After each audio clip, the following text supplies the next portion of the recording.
আজকে আপনারা জানেন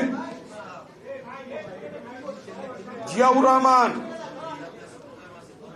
এক দলের পরিবর্তে বহুদলীয় গণতন্ত্র প্রবর্তন করেছেন। কথাটা ঠিক কিনা?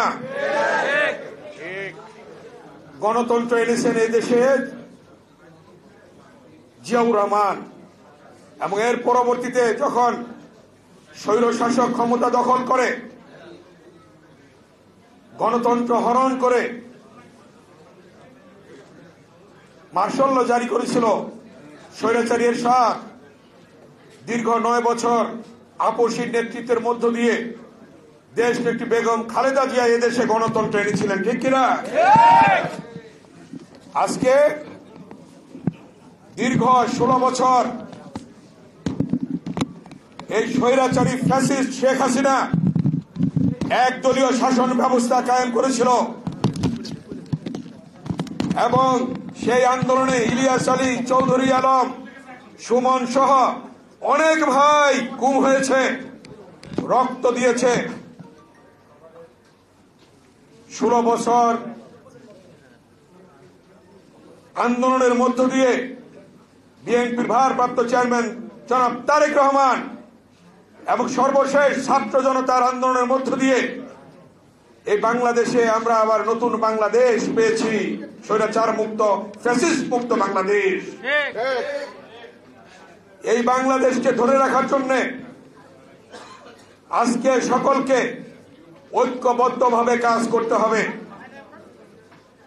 আমাদের আহ্বান থাকবে অবিলম্বে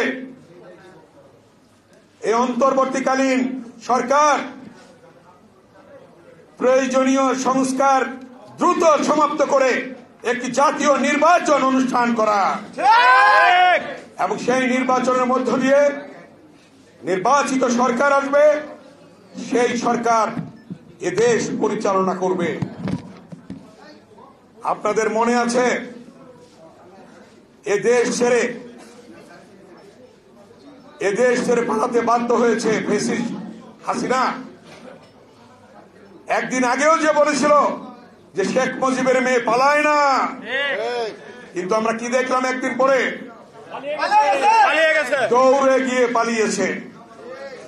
অতএব পলাতক স্বৈরাচার আজকে প্রতিবেশী দেশে বসে ষড়যন্ত্র করছে, চক্রান্ত করছে।